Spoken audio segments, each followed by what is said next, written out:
ఈ మధ్యలో గత నెల 2 నెలల తర్వాత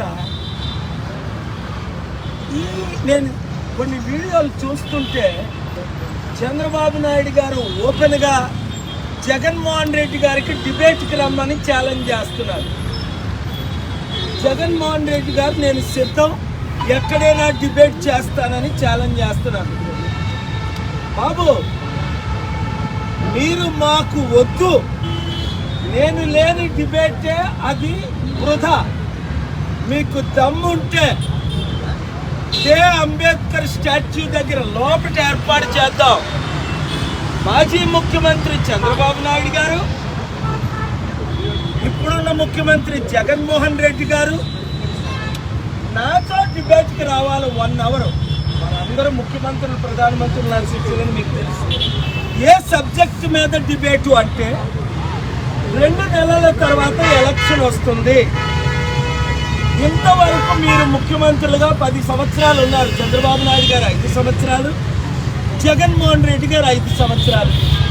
వారి మాటల్లో చూడండి ఎలాగున్నాయంటే, జగన్మోహన్ రెడ్డి గారు అంటారు, రాయ్ కాలంలో ఎక్కట్టి ఫోటోగ్రాఫర్ మీద దాడి. అంటే మీరు గుండాయిజంని, రౌడీయిజంని ప్రమోట్ చేస్తున్నారా? ఇలాంటి చిన్న పిల్లలకి ఏమర్థమవుతుంది? ఇలాంటిది పోనీ చంద్రబాబు నాయుడు గారైనా ముసలాడైనా ఊరుకుంటున్నాడు. ఆయన మా జన సైనికులు, ఈయనకేం సైనికులు లేరు కదా. పవన్ కళ్యాణ్ ఫ్యాన్స్ అందరూ ఓట్లు వేసేవాడు ఎవడ కాదు. తుప్పని ఎక్కడో వెయ్యికొకడో ఎక్కడో అంటుంటాడు, జై జనసేన అంటుంటాడు. అసలు నిజంగా ఆయనకు ఓట్లుంటే ఆయన ఎందుకు బీజేపీతో, టీడీపీతో పొత్తులు పెట్టుకుంటాడు? 5 పార్టీలు కలిస్తే 5-6% వచ్చే 2019లో. ఇంపార్టెంట్ విషయం ఏమిటి అంటే, నేను ఇక్కడికి ఎందుకు వచ్చానంటే, ఒకరి మీద ఒకరు పోటీ పడుతున్నారు. చూడండి, ఈ విగ్రహం, ఈ మాన్యుమెంట్ ఖర్చు దాదాపు 500 కోట్లు. టీచర్లు, అంగన్వాడీలు ప్రాబ్లమ్స్ అన్నీ సాల్వ్ అయిపోను. అంబేద్కర్కి విగ్రహం అవసరమా? కేసీఆర్ ఇదే మనుగడతో, ఎత్తుగడతో 120 కోట్లు ఖర్చు పెట్టి విగ్రహం కట్టాడు. ఏది? దళితులు ఓట్ల కొరకు. దళితులు మోసగాల, బీసీలు మోసపోరు. చిత్తుగా 24 లక్షల కోట్లున్న కేసీఆర్ని చిత్తుగా తెలంగాణలో ఓడించారు. నేను పిలుపునిచ్చిన మేరకు. బడుగు బలహీన వర్గ ప్రజలారా, మీకు 2 పిలుపు. అంబేద్కర్ ఆశయాలు నెరవేర్చాలి అంటే, బడుగు బలహీన వర్గాలకి అధికారం రావాలి అంటే, బీసీ, ఎస్సీ, ఎస్టీ, క్రిస్టియన్, ముస్లిం, మైనారిటీ, బీసీలు ముఖ్యమంత్రి, కాపు ముఖ్యమంత్రి కావాలి అంటే, ఇప్పుడున్న మోదీ తొత్తులైన 2 పార్టీలు, టీడీపీ, జనసేన 1, బీజేపీ, వైసీపీ 2, ఈ 2 పార్టీల్ని విడిచిపెట్టి రండి. మీరు వైసీపీలో లేదా బీజేపీ, టీడీపీ, జనసేన, మోదీ తొత్తులతో మీరు ఉన్నారంటే మీరు చరిత్రహీనులు, మూర్ఖులు, బుర్ర లేనోళ్ళు, తెలివితేటలు లేనోళ్ళు. ఎందుకు? 3% ఉన్న చంద్రబాబు కులమేనా మనం ఏలాలి? 40 సంవత్సరాలు. 5% ఉన్న పెద్దలేనా ఏలాలి? 77 సంవత్సరాలు.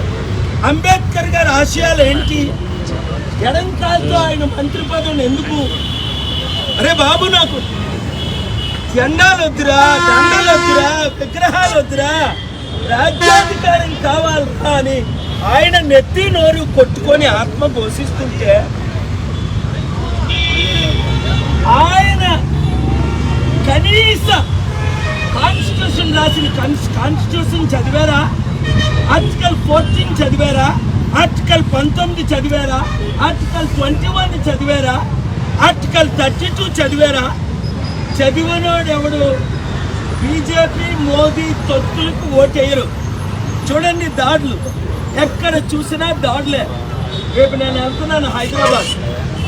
జొన్నగడ మెథడిస్ట్ చర్చ్ మీద జై శ్రీరామ్ అన్నందుకు 30 మందిని చిదలబాదారు. 3-4 చాలు పరిస్థితులు ఉన్నారు.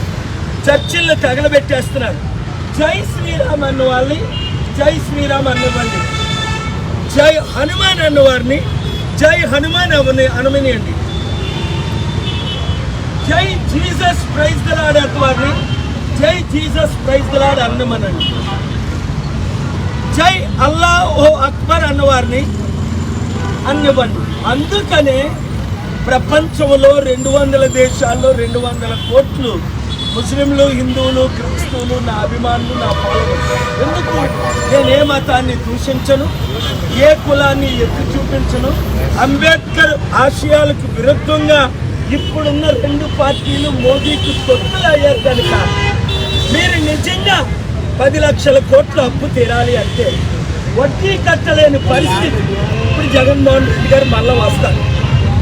ఆయనకి అసలు బుర్రే పనిచేయట్లేదు. బుర్ర పని చేస్తే రేవంత్ రెడ్డి గారి లాగా, స్టాలిన్ లాగా, కాన్రాడ్ సంగమ మేఘాలయ ముఖ్యమంత్రి లాగా, కేజ్రీవాల్ ఢిల్లీ లాగా 16 ముఖ్యమంత్రులు ఈ మధ్య నన్ను కలిశారు.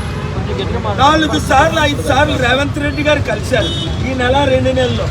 ఈయన 5 సంవత్సరాల్లో అభివృద్ధి చేద్దాం వద్దు, మేము సిద్ధం ఓడిపోవడానికి కానీ అభివృద్ధికి మాత్రం సిద్ధం కాదు. బాబోయ్, నేను నెత్తి నోరు పెట్టుకున్నా, చేతులు జోడించి అడిగా, ఇప్పుడైనా జగన్మోహన్ రెడ్డి గారు మీకు చిత్తశుద్ధి ఉంటే విగ్రహాలు కట్టడం కాదు, మా డబ్బులు ఖర్చు పెట్టి మీకున్న లక్షల కోట్లతో మీరు ఏమైనా కట్టుకోండి. మా అంబేద్కర్, మా అని ఎందుకన్నా మీ కాదు, ఆయన అంబేద్కర్. ఒక బీసీ కాపుగా దళితుల అమ్మాయిని పెళ్లి చేసుకొని ఒక దళిత నాయకుడిగా మాట్లాడుతున్నాను. మా అంబేద్కర్కి విగ్రహాలు వద్దు, ఉలమాలు వద్దు. మోసపోమంటే మేము మోసపోవు. చంద్రబాబు నాయుడు అంటే మోదీ కంటే పెద్ద విగ్రహం 5,000 కోట్లతో కడతాడట అప్పు చేసి. మాకెందుకు ఈ అప్పులు? ఒక్కొక్క కుటుంబానికి 5 కోట్ల రూపాయల అప్పు ఉంది. అర్థమైందా మీకు? గమనించండి.